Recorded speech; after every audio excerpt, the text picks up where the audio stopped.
Hello friends, today I gonna share Figma new paint tool updates.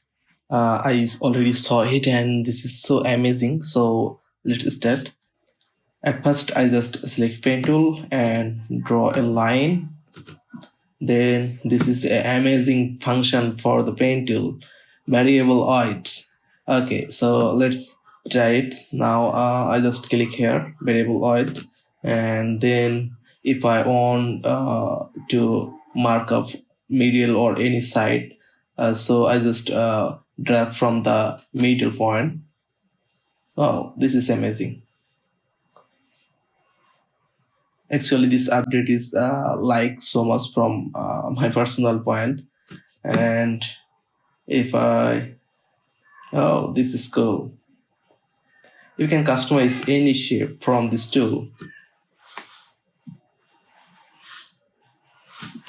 This is just off. So I hope this is very helpful for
Thank you so much for watching this video.